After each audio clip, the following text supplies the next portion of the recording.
युवाहरू मिलेर देश बनाउन जुट्नु पर्छ अब। युवाहरू मिलेर देश बनाउन जुट्नु पर्छ अब। भ्रष्टाचारी दलाल नेताहरूलाई कुट्नु पर्छ अब। सधैँ मेरो पार्टी तेरो पार्टी भन्दै लड्ने होइन हो। सधैँ मेरो पार्टी तेरो पार्टी भन्दै लड्ने होइन। जनताहरू हातमा हात समाएर उठ्नु पर्छ अब। युवाहरू मिलेर देश बनाउन जुट्नु पर्छ अब।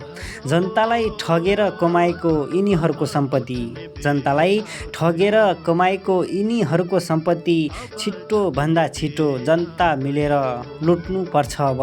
युवाहरू मिलेर देश बनाउन जुट्नु पर्छ अब। यसलाई गाली नसम्झिनु नेताजी, जनताको सुझाव हो।